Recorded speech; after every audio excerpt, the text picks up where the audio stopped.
जय हिंद दोस्तों, स्वागत है आप सभी का आपके अपने परिवार द लॉजिकल साइंस में।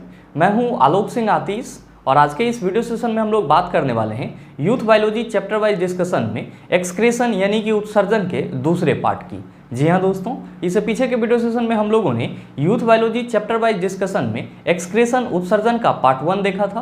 दोस्तों आज के इस सेशन में हम लोग पार्ट 2 की चर्चा करेंगे। और हाँ, आपकी जानकारी के लिए बताना चाहूँगा कि आज के इस सेशन का जो भी क्वेश्चन है उसका PDF आपको कहाँ मिलेगा, ये हमारे टेलीग्राम ग्रुप से मिल जाएगा, जिसका लिंक मैंने नीचे डिस्क्रिप्शन में डाल दिया है, आप वहाँ से जा करके ले सकते हैं। बहरहाल आइए अपने सेशन की शुरुआत करते हैं और चलते हैं पहले क्वेश्चन की तरफ। आपका जो पहला क्वेश्चन है आज के इस सेशन का, क्वेश्चन नंबर 1, क्या पूछा जा रहा है आपसे?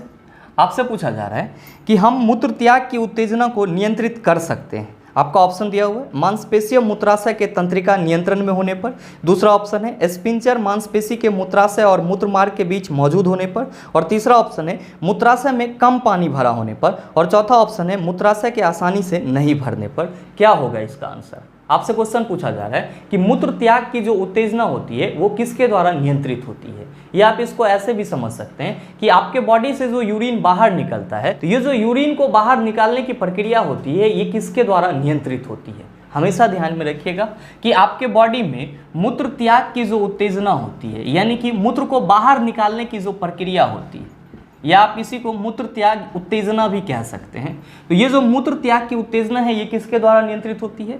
तो सर ये जो है मांसपेशी मूत्राशय तंत्रिका के द्वारा नियंत्रित होती है। किसके द्वारा नियंत्रित होती है? मांसपेशी मूत्राशय तंत्रिका के द्वारा नियंत्रित होती है। तो आपसे जो क्वेश्चन पूछा जा रहा है उसका सीधे सीधे आंसर क्या हो जाएगा? आप सभी कहेंगे sir option number A is the right answer of this question. आप सभी कहेंगे कि सर ये बताओ ये जो मूत्राशय की तंत्रिका है ये कैसे सिग्नल भेजती है हमारे ब्रेन को कि हमारे यूरिनरी ब्लैडर में यूरिन पूरी तरह से भर चुका है। मेरे मित्र ध्यान में रखिएगा कि यूरिन कहाँ पे स्टोर होता है, तो आप सभी कहते हैं सर मूत्राशय में स्टोर होता है, और इसी को हम लोग इंग्लिश में क्या कहते हैं? तो सर इसी को हम लोग इंग्लिश में यूरिनरी ब्लैडर कहते हैं। क्या कहते हैं? यूरिनरी ब्लैडर कहते हैं। ध्यान में रखेंगे कि जब मूत्राशय में यूरिन पूरी तरह से भर जाता है तो क्या होता है कि मूत्राशय के दीवारों पर प्रेशर बढ़ना शुरू हो जाता है। जब यूरिनरी ब्लैडर में यूरिन पूरी तरह से भर जाता है तब क्या होता है कि जो मूत्राशय की दीवार होती है उस पर प्रेशर बढ़ना शुरू हो जाता है, और जैसे ही उस पर प्रेशर बढ़ना शुरू होता है तो मूत्राशय की दीवार में जो ये मांसपेशी तंत्रिका होती है ये क्या करती है, आपके रीढ़ के हड्डी के सहारे आपके ब्रेन को मैसेज भेजती है कि जो यूरिनरी ब्लैडर है वो पूरी तरह से यूरिन से भर चुका है, और जब आपको टाइम मिले आप इसको बाहर निकाल सकते हैं। तो हमेशा ध्यान में रखना है आपको कि मूत्राशय के जो दीवार में प्रेशर बढ़ता है उससे क्या होता है, तो जो मांसपेशी तंत्रिका होती है वो रीढ़ के हड्डी के सहारे किसको मैसेज देती है?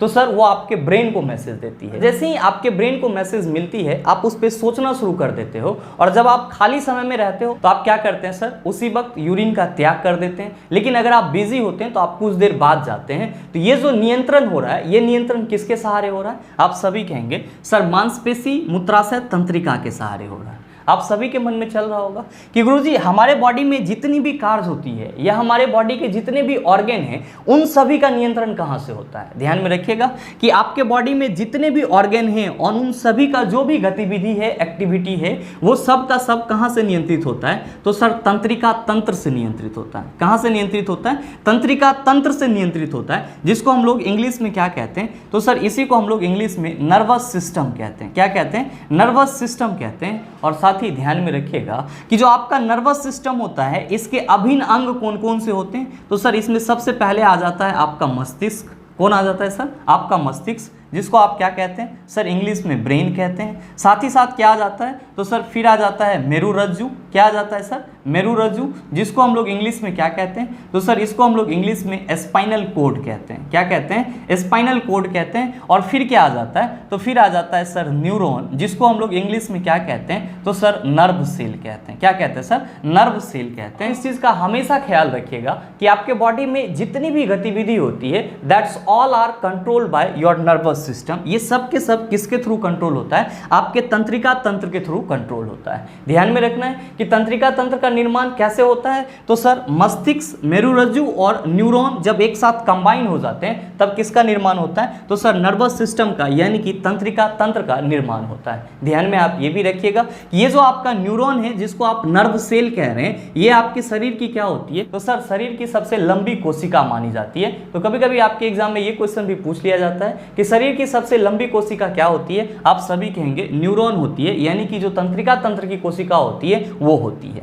आप सभी कहेंगे कि सर हमारे ऑप्शन में स्पिंचर मांसपेशी का भी जिक्र किया गया है, हमारे ऑप्शन में स्पिंचर मांसपेशी का भी जिक्र किया गया है। तो सर ये मांसपेशी कहाँ पे होती है? मेरे मित्र ध्यान में रखेंगे कि जो स्पिंचर मांसपेशी होती है ये कहाँ पे होती है? तो सर ये जो है ये मूत्र मार्ग के दीवारों में होती है। कहाँ पे होती है? तो सर मूत्र मार्ग के दीवारों पे होती है। साथ ही ध्यान में रखिएगा, अगर आपसे कोई ये क्वेश्चन पूछ ले कि जो मूत्राशय की दीवार होती है उसमें कौन सा पेशी होता है यानी कि मसल्स होता है, तो ध्यान में रखिएगा कि जो मूत्राशय की दीवार होती है, जो मूत्राशय की दीवार होती है ये डिट्रसर पेशी से बनी होती है। किससे बनी होती है? तो सर डिट्रसर पेशी से बनी होती है। तो जब भी आपसे ये क्वेश्चन पूछा जाए कि मूत्राशय की दीवार किस पेशी से बनी होती है, किस मसल से बनी होती है, आप कहेंगे डिट्रसर पेशी से बनी होती है। और जो मूत्रमार्ग की दीवार होती है वो किससे बनी होती है? आप कहेंगे स्पिंचर मांसपेशी से बनी होती है। साथ ही अगर आपसे कोई ये पूछ ले कि जो मूत्र त्याग की उत्तेजना है ये ऐच्छिक प्रक्रिया है या फिर अनैच्छिक प्रक्रिया है, तो आप सभी क्या कहेंगे कि सर यूरिन जो है या जो मूत्र त्याग की इच्छा होती है वो हम अपने मन से तो कर नहीं सकते, और जो चीज़ हम अपने मन से नहीं कर सकते हैं उसको हम लोग क्या कहते हैं? अनैच्छिक कहते हैं। तो मूत्र त्याग की उत्तेजना क्या है? आप सभी कहेंगे कि सर ये एक अनैच्छिक क्रिया है। मूत्र त्याग की उत्तेजना क्या है? एक अनैच्छिक क्रिया है। उम्मीद करते हैं समझ पाए होंगे। चलते हैं अगले क्वेश्चन की तरफ। आपका जो अगला क्वेश्चन है, क्वेश्चन नंबर 2, क्या पूछा जा रहा है आपसे? आपसे पूछा जा रहा है कि उस विकल्प को चुने जो अन्य तीनों से अलग है। आपका ऑप्शन दिया हुआ है निशल कनिकाएं, दूसरा ऑप्शन है समीपस्थ संबलित नलिका, तीसरा ऑप्शन है दूरस्थ संबलित नलिका और चौथा ऑप्शन है बोमेंस कैप्सूल। क्या होगा इसका आंसर? आपसे क्वेश्चन करा जा रहा है कि इन चारों ऑप्शन में से कौन सा अलग है। आप सभी कहेंगे कि सर पहले ये बताओ कि हमारे पहले ऑप्शन में जो निशल कनिका दिया हुआ है ये निशल कनिका कहाँ पे मिलता है? तो मेरे मित्र ध्यान में रखिएगा कि निशल कनिकाएं को ही हम लोग इंग्लिश में क्या कहते हैं? तो सर इसको हम लोग इंग्लिश में निशल ग्रेन्युल्स कहते हैं। क्या कहते हैं? निशल ग्रेन्युल्स कहते हैं। और ये निशल ग्रेन्युल्स आपको कहाँ मिलता है? तो सर आपके तंत्रिका तंत्र के न्यूरॉन में मिलता है। कहाँ पे मिलता है? तो सर तंत्रिका तंत्र के न्यूरॉन में मिलता है। साथ ही ध्यान में रखिएगा कि निशल कनिकाओं में क्या होता है? तो सर RER होता है, यानी कि रफ इंडोप्लाज्मिक रेटिकुलम होता है। आप कहेंगे कि सर ये RER क्या है? तो नो डाउट आप सबों को मालूम होगा कि जो कोशिकांग होता है उसमें से एक होता है आपका इंडोप्लाज्मिक रेटिकुलम। कोशिका के जो अंग होते हैं उसको हम लोग क्या बोलते हैं? कोशिकांग बोलते हैं। और उसमें से एक कोशिकांग आपका होता है इंडोप्लाज्मिक रेटिकुलम। और ये इंडोप्लाज्मिक रेटिकुलम दो प्रकार के होते हैं, SER और RER। SER का फुल फॉर्म क्या होता है? Smooth endoplasmic reticulum. और RER का फुल फॉर्म क्या होता है? Rough endoplasmic reticulum. तो जो आपका निशल कनिकाएं होती है जो कि आपके न्यूरॉन में पाया जाता है ये क्या होते हैं सर? RER होते हैं, यानी कि रफ इंडोप्लाज्मिक रेटिकुलम होते हैं। और इसका मेन काम क्या होता है? तो सर इसका मेन काम प्रोटीन का संश्लेषण करना होता है। निशल कनिका का मेन काम क्या होता है? तो सर इसका मेन काम प्रोटीन का संश्लेषण करना होता है। तो आप सभी ये कहेंगे कि सर इसका मतलब ये हुआ कि ये जो हमारा निशल कनिका है ये किससे संबंधित है? तो सर हमारे तंत्रिका तंत्र से संबंधित है, यानी कि नर्वस सिस्टम से संबंधित है। आप कहेंगे कि सर हमारे ऑप्शन बी में समीपस्थ संबलित नलिका दिया हुआ है, तो ये क्या होता है? ध्यान में रखिएगा कि आपके ऑप्शन सी में दूरस्थ संबलित नलिका भी दिया हुआ है और चौथे ऑप्शन में बोमेन कैप्सूल भी दिया हुआ है। ध्यान दीजिएगा कि जो आपका बाकी का 3 ऑप्शन है वो किससे संबंधित है? तो सर आपके उत्सर्जन तंत्र से संबंधित है। किससे संबंधित है? उत्सर्जन तंत्र से संबंधित है। आप कहेंगे कैसे? तो ध्यान में रखिएगा। और आप सबों को ये चीज मालूम है कि आपके वृक्क में क्या पाया जाता है? आप सभी कहते हैं कि सर छोटे छोटे ट्यूब पाए जाते हैं, यानी कि छोटी छोटी नलिका पाई जाती है, जिसको हम लोग क्या कहते हैं? तो सर नेफ्रॉन कहते हैं। क्या कहते हैं? नेफ्रॉन कहते हैं। मेरे मित्र ध्यान में रखेंगे कि नेफ्रॉन के अंदर एक दोहरी झिल्ली जैसी संरचना होती है। नेफ्रॉन के अंदर एक दोहरी झिल्ली प्याले नुमा जैसी संरचना होती है। प्याला समझ रहे हैं ना, जो चाय का प्याला होता है। तो नेफ्रॉन के अंदर दोहरी झिल्ली प्यालेनुमा जैसी संरचना होती है और उसी संरचना को हम लोग क्या कहते हैं, तो सर उसी संरचना को हम लोग बोमेन कैप्सूल कहते हैं, या और हम लोग शुद्ध हिंदी में बोमेन संपुट कहते हैं। क्या कहते हैं सर? बोमेन कैप्सूल कहते हैं या फिर बोमेन संपुट कहते हैं। तो आपसे जब भी कोई ये पूछे कि बोमेन कैप्सूल कहाँ पे होता है, आप कहेंगे नेफ्रॉन में होता है। इसका संरचना कैसा होता है, तो आप सभी कहेंगे कि दोहरी झिल्ली होता है और साथ ही साथ इसका जो शेप होता है वो प्याला जैसा होता है, यानी कि प्याले नुमा संरचना होती है। ध्यान में रखिएगा कि इसी बोमेन कैप्सूल से क्या होता है कि एक ट्यूब निकलता है। इसी बोमेन कैप्सूल से क्या होता है, एक ट्यूब निकलता है और ये ट्यूब क्या होता है सर, दो भाग में बटा हुआ रहता है। कितने भाग में बटा हुआ रहता है, तो सर दो भाग में बटा हुआ रहता है, जिसको हम लोग क्या कहते हैं, तो सर उसको हम लोग समीपस्थ ट्यूब कहते हैं और फिर या तो दूरस्थ ट्यूब कहते हैं। क्या कहते हैं सर? समीपस्थ ट्यूब या फिर क्या कहते हैं सर, दूरस्थ ट्यूब कहते हैं। और ध्यान में रखिएगा कि समीपस्थ ट्यूब जो होती है उसको हम लोग क्या कहते हैं, तो सर इंग्लिश में प्रॉक्सिमल कहते हैं, और जो आपका दूरस्थ होता है इसको हम लोग क्या कहते हैं, तो सर इसको हम लोग इंग्लिश में डायस्टल कहते हैं। क्या कहते हैं सर? डायस्टल ट्यूब कहते हैं। मेरे मित्र ध्यान में रखेंगे कि ये जो आपका समीपस्थ ट्यूब और दूरस्थ ट्यूब होता है ये फिर से कंबाइन होकर के एक ट्यूब नलिका का निर्माण कर लेता है, और वो नलिका जा करके कहाँ पे खुलती है, तो सर वो नलिका जा करके ब्रिकद्रोणी में खुलती है। कहाँ पे खुलती है? ब्रिकद्रोणी में खुलती है। तो आप सभी क्या देख पा रहे हैं, आप सभी देख पा रहे हैं कि जो आपके ऑप्शन में बोमेन कैप्सूल की चर्चा की जा रही है, साथ ही साथ आपके ऑप्शन बी में जो समीपस्थ संबलित नलिका की चर्चा की जा रही है, और जो फिर ऑप्शन सी में आपका दूरस्थ संबलित नलिका की चर्चा की जा रही है, ये सब के सब किसका हिस्सा है? आप कहेंगे कि गुरुजी ब्रिक का हिस्सा है। और ब्रिक आपका किसका हिस्सा है, तो सर उत्सर्जन तंत्र का हिस्सा है। किसका हिस्सा है? उत्सर्जन तंत्र का हिस्सा है। जबकि निसल कनिकाएं किसका हिस्सा है? आप कहेंगे सर तंत्रिका तंत्र का हिस्सा है। तो आपसे जो क्वेश्चन पूछा जा रहा था कि इन चारों में अलग कौन है, आप सभी क्या कहेंगे कि सर ऑप्शन नंबर ए जो है वो अलग है। तो आप बताइए सही आंसर क्या होगा? आप सभी कहेंगे sir option number A is the right answer of this question.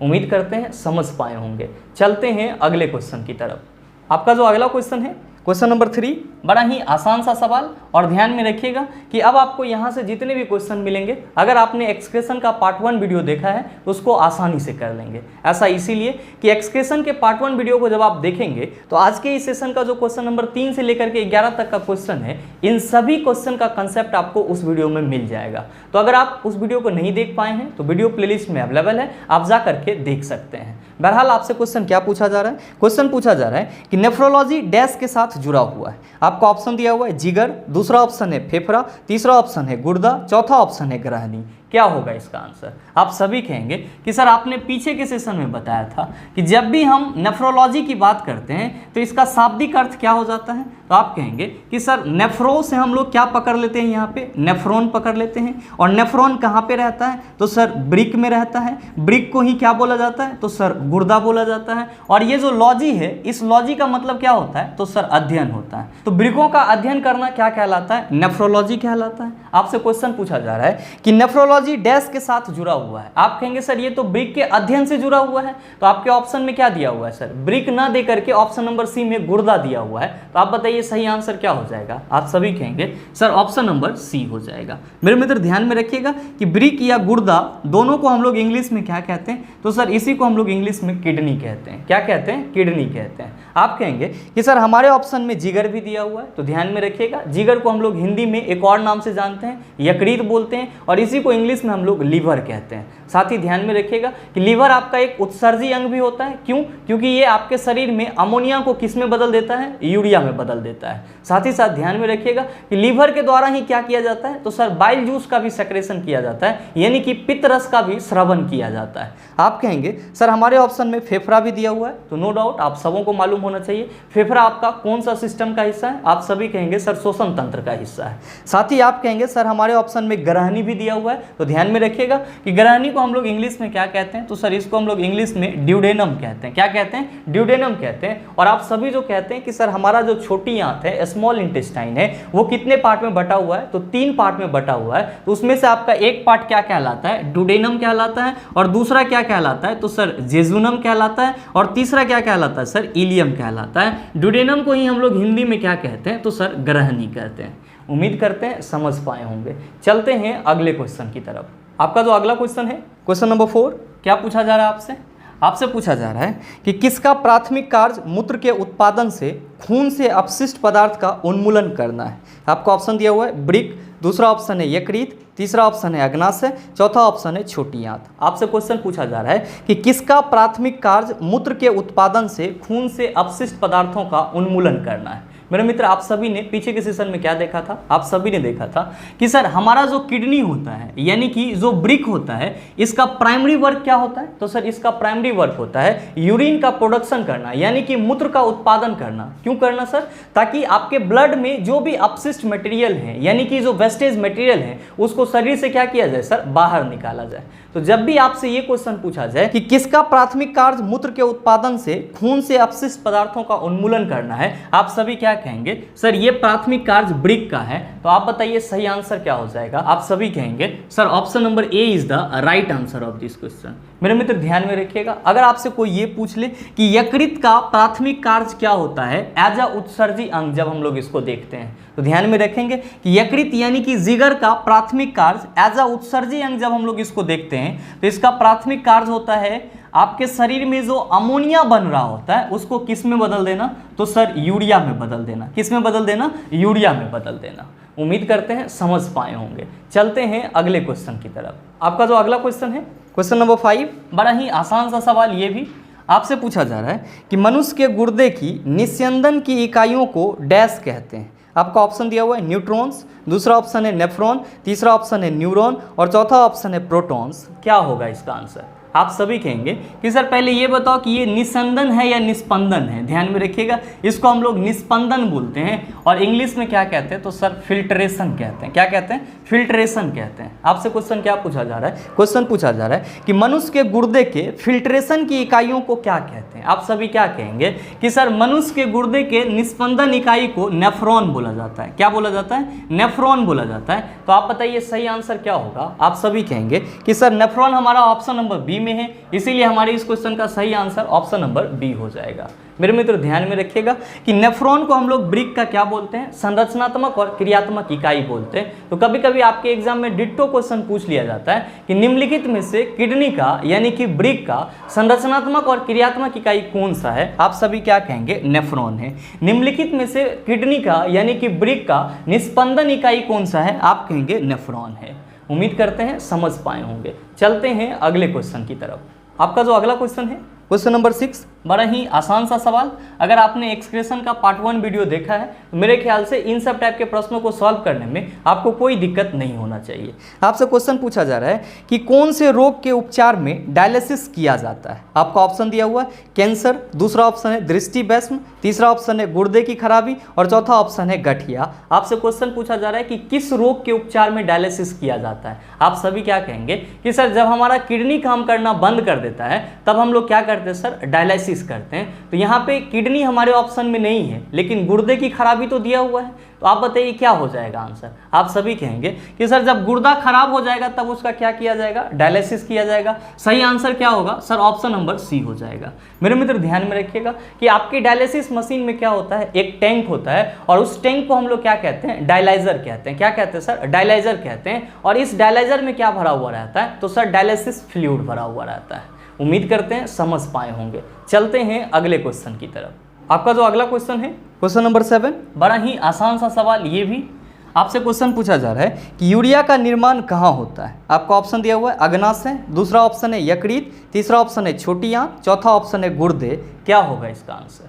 ये क्वेश्चन आपका पीछे के सेशन में यानी कि एक्सप्रेशन के पार्ट 1 में कैसे पूछा गया था। तो आपसे पूछा जा रहा था कि अमोनिया को यूरिया में निम्नलिखित में से किस अंग द्वारा बदला जाता है। तो आप सभी ने क्या देखा था कि सर अमोनिया को यूरिया में यकृत के द्वारा बदला जाता है। अभी आपसे क्वेश्चन क्या पूछा जा रहा है कि यूरिया का निर्माण कहाँ पे होता है। आप सभी क्या कहेंगे कि गुरुजी जब अमोनिया को यूरिया में यकृत के द्वारा बदला जाता है तो जाहिर सी बात है कि यूरिया का निर्माण भी कहाँ होगा? तो सर यकृत में ही होगा। तो आप बताइए कि सही आंसर क्या हो जाएगा। आप सभी कहेंगे sir option number B is the right answer of this question. आप सभी कहेंगे कि सर हमारे ऑप्शन में अग्नाशय भी दिया हुआ है। तो नो डाउट आप सबों को मालूम है कि अग्नाशय क्या है? एक प्रकार की पाचक ग्रंथियां हैं और इससे क्या निकलता है? तो सर अग्नाशयी रस निकलता है। आप कहेंगे कि सर हमारे ऑप्शन में छोटी आंत भी दिया हुआ है। तो आपसे आपके एग्जाम में कभी कभी क्वेश्चन पूछ लिया जाता है, आपके शरीर में भोजन का संपूर्ण पाचन कहाँ पे होता है? आप सभी क्या कहेंगे कि सर भोजन का संपूर्ण पाचन छोटी आंत में होता है। साथ ही ध्यान में रखिएगा कि पचे हुए भोजन का अवशोषण कहाँ से होता है? तो सर छोटी आंत से ही होता है। आप कहेंगे कि सर हमारे ऑप्शन में किडनी भी दिया हुआ है, गुर्दा भी दिया हुआ है। तो अभी जस्ट आप सबों ने देखा है कि आपके किडनी का प्राइमरी वर्क क्या होता है? तो आप सभी कहते हैं कि सर यूरिन का उत्पादन कर रक्त में जो भी अपशिष्ट पदार्थ है उसको शरीर से बाहर निकालना। तो जब भी आपसे ये क्वेश्चन पूछा जाए कि वृक्क का प्राइमरी काम क्या होता है, तो आप कहेंगे यूरिन का प्रोडक्शन कर ब्लड में से जितने भी वेस्टेज मटेरियल हैं उसको शरीर से बाहर निकालना। जबकि यकृत का काम क्या होता है? तो आप कहेंगे अमोनिया को यूरिया में बदलता है। यूरिया कहाँ पे बनता है? तो सर यकृत में बनता है। उम्मीद करते हैं समझ पाए होंगे। चलते हैं अगले क्वेश्चन की तरफ। आपका जो अगला क्वेश्चन है, क्वेश्चन नंबर 8, बड़ा ही आसान सा सवाल आपसे पूछा जा रहा है कि यूरिया का सर्वाधिक सांद्रण कहाँ पाया जाता है? आपका ऑप्शन दिया हुआ है पृष्ठ महाधमनी, दूसरा ऑप्शन है यकृत निवाहिका शिरा में, तीसरा ऑप्शन है वृक्क शिरा में, चौथा ऑप्शन है यकृत शिरा में। क्या होगा इसका आंसर? आप सभी क्या कहेंगे कि गुरुजी यकृत के द्वारा अमोनिया को यूरिया में बदला जाता है, यानी कि यूरिया का निर्माण यकृत में होता है। तो जाहिर सी बात है कि यूरिया का सांद्रण ज़्यादा कहाँ पे होगा? तो सर यकृत शिरा में होगा। तो सीधे सीधे आंसर क्या हो जाएगा? आप सभी कहेंगे sir option number D is the right answer of this question. जबकि आपको ये मालूम है कि जो आपका महाधमनी है उसको क्या बोला जाता है? तो सर शरीर का सबसे बड़ा धमनी बोला जाता है। उम्मीद करते हैं समझ पाए होंगे। चलते हैं अगले क्वेश्चन की तरफ। आपका जो अगला क्वेश्चन है, क्वेश्चन नंबर 9, क्या पूछा जा रहा है आपसे? आपसे पूछा जा रहा है कि निम्नलिखित में से कौन सा पदार्थ समान मूत्र में पाया जाता है? आपका ऑप्शन दिया हुआ है श्वेत रक्त कोशिकाएं, दूसरा ऑप्शन है क्रिएटिनिन, तीसरा ऑप्शन है लाल रक्त कोशिकाएं और चौथा ऑप्शन है रक्त प्रोटीन। क्या होगा इसका आंसर? आप सभी कहेंगे कि गुरुजी समान मूत्र में क्रिएटिनिन भी पाया जाता है। समान मूत्र में क्या पाया जाता है? तो सर क्रिएटिनिन भी पाया जाता है। अब आप में से कुछ मित्र सोच रहे होंगे कि सर ये क्रिएटिनिन क्या है? तो ध्यान में रखिएगा कि क्रिएटिनिन जो है ये आपके बॉडी में हर एक दिन प्रोड्यूस होता है। और ये कैसे प्रोड्यूस होता है? तो आपके मसल्स के मूवमेंट के चलते, यानी कि मांसपेशी के गति होने के चलते, या फिर जब आप मीट वगैरह खाते हैं तो मांस वगैरह के पाचन के बाद क्या फॉर्म होता है? क्रिएटिनिन फॉर्म होता है। ध्यान में रखिएगा ये क्या है? तो हम लोग कहते हैं कि सर ये एक वेस्टेज मटेरियल है, यानी कि अनट्रीटेड मटेरियल है। साथ ही आप सभी ये भी ध्यान में रखेंगे कि अगर क्रिएटिनिन लेवल क्या हो सर इंक्रीज हो जाए तो क्या हो सकता है? किडनी तक भी फेल हो सकता है। तो आपसे जो क्वेश्चन पूछा जा रहा है उसका सही आंसर क्या होगा? आप सभी कहेंगे सर ऑप्शन नंबर बी हो जाएगा। ध्यान में रखिएगा अगर आपसे कोई ये क्वेश्चन पूछ दे कि मूत्र में, यूरिन में वाटर का परसेंटेज कितना होता है, आप क्या कहेंगे? 96% होता है। यूरिन में यूरिया का परसेंटेज कितना होता है? आप कहेंगे कि सर यूरिया का परसेंटेज 2% होता है। और साथ ही साथ यूरिन में यूरिक एसिड का परसेंटेज कितना होता है? यूरिक एसिड का परसेंटेज कितना होता है? आप कहेंगे 0.5% होता है। कितना होता है सर? 0.5% होता है।